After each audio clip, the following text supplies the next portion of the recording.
All right, so a typical windy spring day here in Half Moon Bay. I've managed to find a protected spot among these cypress trees, and let me show you what I'm thinking of painting. All right, so I'm thinking of experimenting with this scene right here. I really like the shadow in the foreground. There's a few things I'm going to need to change. This tree and these shrubs, this line here, those kind of parallel lines, I'm going to need to break that up. Then also there's ocean in the distance. I'd like to include more of that.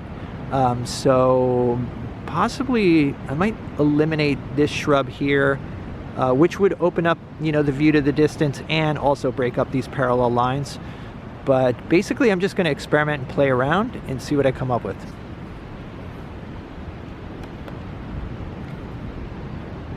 Okay, so I've got my Anderson easel today and my typical palette of colors.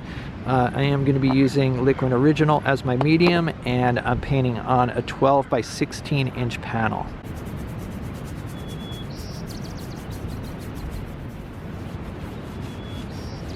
So I've just toned in burnt sienna, and now I am going to sketch in burnt sienna. And as I mentioned, I'm going to experiment here. I mean, I think playing around and experimentation is one of my favorite things about painting. I don't want to put the horizon, you know, on the halfway point. You can barely see the horizon, but I want to know where it is just for my own reference. And then there's a shadow that comes sort of like this on the ground, this tree shadow. Actually, there's a little space in there, a little irregular space. And then over here there's, let's see, there's a tree over here. This one right here. That was over like something like that. And then there's a dark, let's see, it's right here.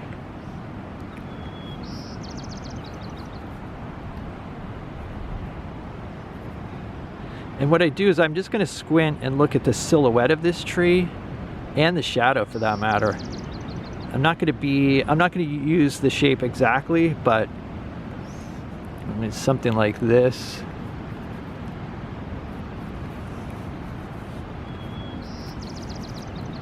Maybe like that right there.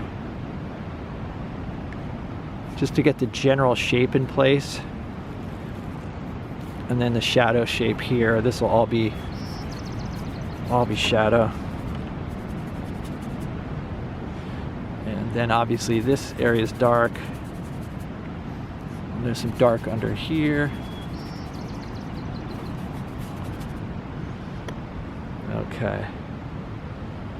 So I do like that the shadow shape is sort of a diagonal leading in, and then there'll be some shadow shapes underneath here as well. And then there's kind of like a, I don't know, some like dirt or whatever here. The trail kind of comes over here and then disappears and reappears in the distance. I think I want to have the land here come off at a slope, drop down, and then see just a hint of the ocean out here. Maybe right in here, just a hint of the ocean right in there.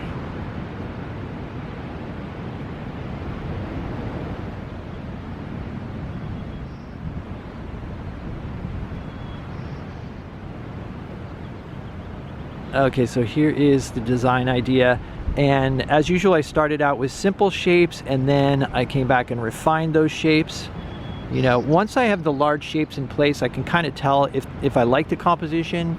I don't want to spend any time looking for, you know, intricacies or details in the shapes until I'm happy with the overall arrangement. So yeah, so so far I'm liking what I'm seeing.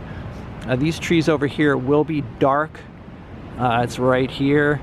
And then this tree right here, or this arrangement of shrubs, I kind of made it smaller. I might actually even reduce the size a little bit more to push it back further.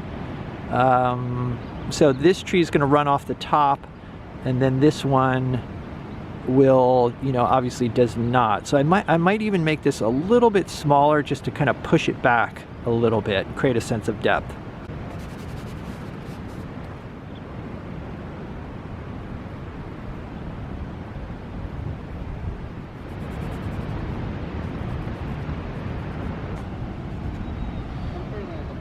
All right, I think I like that better.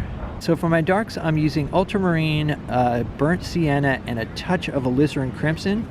I'm gonna try to leave some, you know, sky holes in here. Like, I don't want this whole thing to be painted solid. Kind of want to work quickly and then leave some spontaneous bits of light coming through. Sometimes also I'll like indicate where the branches are. And there's like a branch here too. And I want the edge to be dark. So just kind of work quickly. And like I said, leave some openings.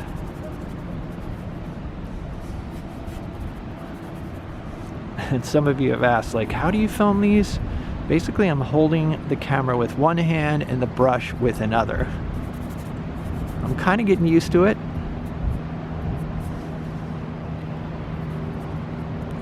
Okay, so I'm just going to start with that, and I can refine some of these shapes later. All right, so same thing over here. I'm going to be squinting and looking for dark shapes. Like there's, you know, a dark shape right under here and right up along the top.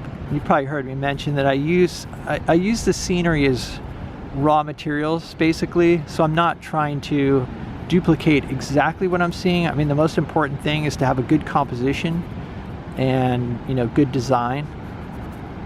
And so I usually start with an idea and then develop that idea using, like I said, using the visual information as raw materials, but not necessarily staying true to the, you know, exactly true to what I see. It's one of the differences between painting and photography. I mean, we have the freedom to be able to move things around and compose as we wish. Sorry, I'm getting a bit of glare. Now, obviously, I'll reinforce some of the darks and come in here with some lighter green later, but I'm just trying to establish the dark shapes. Both of these shrubs, even though this one is in full light, it's actually still pretty dark in value compared to, say, the sky and the trail.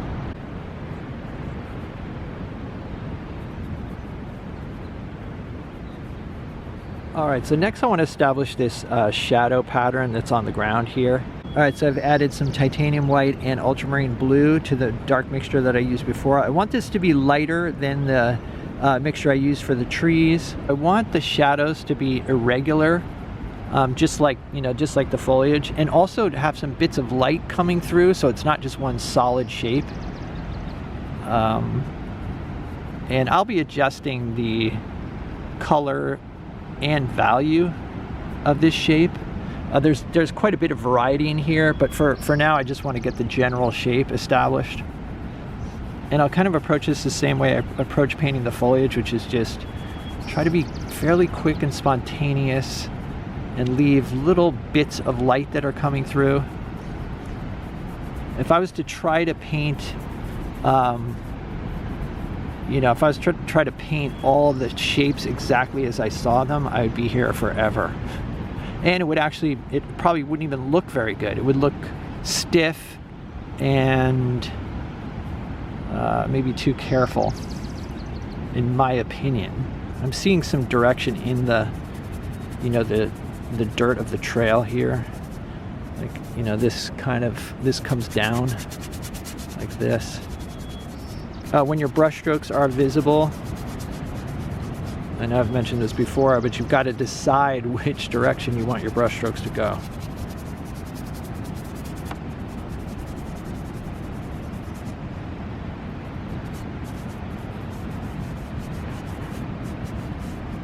All right, I'm going to add some of that under here too.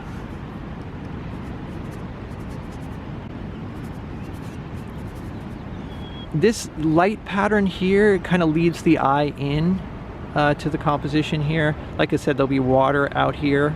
You know, you can use anything to lead the eye in, and here it's just, obviously it's a path, but it's more the light that's leading the eye into the composition. All right, so now I'm mixing up a color for the sky using ultramarine blue, a bit of phthalo blue, and titanium white. So far I've just been using a number 6 natural bristle flat.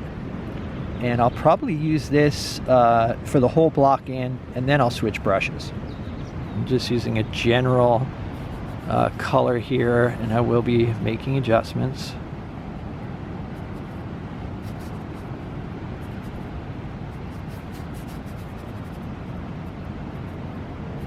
And you can see the sky does get a deeper blue, more like an ultramarine towards the top, more like a cerulean down at the horizon. So I will be doing that in my sky, but for now just starting off, like I said, with a general blue color.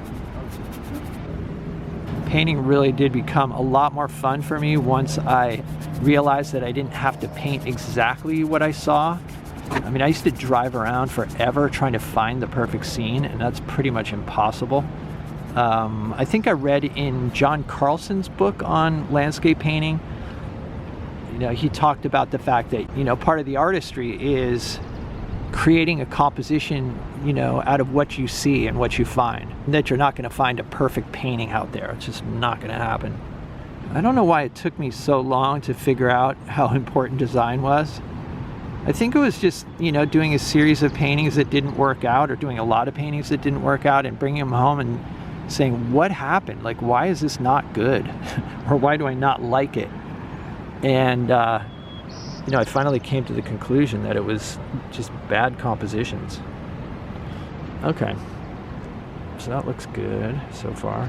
All right, I think I want to actually kind of darken this over here. I like the idea of having sky holes around the edges, but not so much, you know, I want it to be a little more dense in here. Again, I'm going to add like little bits of detail, like branches and stuff like that, but once I have like the grass in the distance here, I might add little bits of the grass coming through. But what I'm mostly interested in right now is these shapes here, how these shapes relate to the sky. Okay, so that's cool. All right, I think that's better. All right, so next I'm going to mix up a green for some of these grasses out here. All right, so I'm starting with a mixture of ultramarine blue, titanium white, cadmium yellow medium, and a touch of alizarin crimson. And I've got to pay attention to values here. I mean, I've always got to pay attention to values, right? So the shadow is much darker than the grass, but then the grass is darker than the sky. So I may need to darken these shadows. They're actually pretty light in value. It gets tricky because I want to exaggerate. I want to exaggerate the light values here so that you can actually see into the shadows. So they're not just like really dark and heavy. But I also want the value relationships to be somewhat accurate so that I get a nice feeling of light. Okay, and I want the shoreline to kind of come down like this. I might have just a hint of the trail right there too.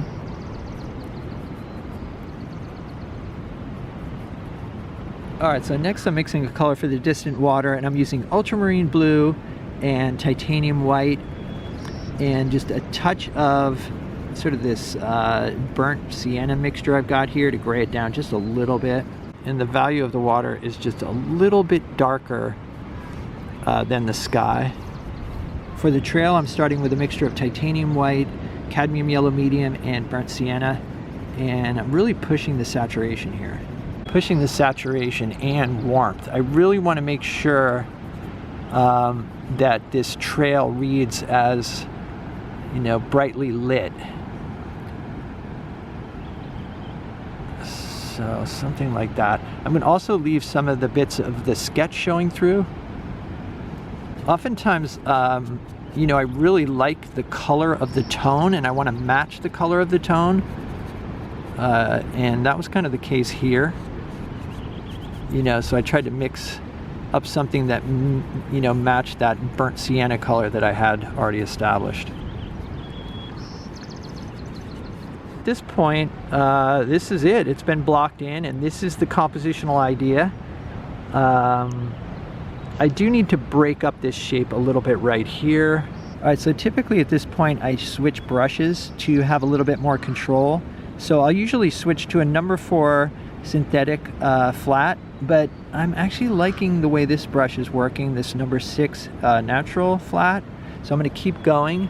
I like the shapes I'm seeing, so I can add little bits of, little shifts of value and temperature in here.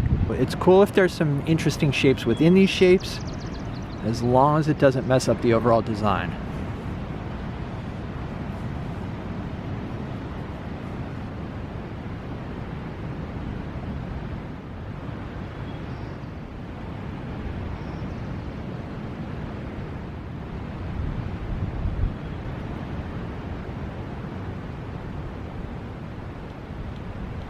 All right, so here is what I finished up with.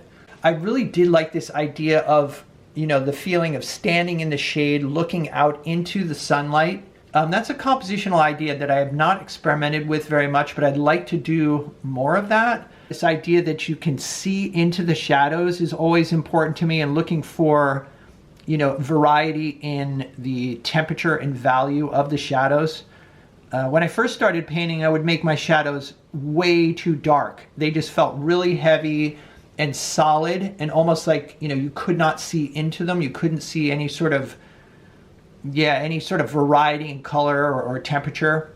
Because the sand is very light colored here, or the trail was light colored, there were a lot of reflections up onto the branches in this cypress tree here. So you got these like warm bits of light, reflected light on the bottom of the branches. There was some really nice tones in here, more blue, whereas on the flat area there it was more purple. I definitely pushed the saturation a little bit, especially some of the complementary colors like the yellow of the trail and the purple of the shadow. Those complements create a feeling of light. I was surprised at how much yellow I had to use in this mix. I used a lot of yellow. Like I mixed the color, sort of a sand color that looked appropriate. I put it on there and it just was way too cool. So I just kept adding cad yellow medium until it warmed it up. And, like I said, I was very surprised at how much yellow I put in there, or had to put in there to make it work. When I first started painting, I didn't really pay attention to shadows on the ground as potential compositional devices. It took me a while to kind of start thinking about them as, as just shapes like anything else. And I think that was a big step forward for me when I started, looking at a scene, trying to evaluate whether it was, I could get a potential painting out of it. For some reason, I would look at the things like trees or, the ocean or whatever, but shadows are really, you can build a painting or compose a painting around shadow patterns that are on the ground. Anyway, so as usual, I hope you guys enjoyed this video. Let me know what you think in the comments. And if you'd like to see some extra videos and help support the channel, there's a Patreon link down below. A bunch of extra videos on there, material list, that sort of thing. So check it out. Other than that, stay creative, and I'll see you guys in the next video.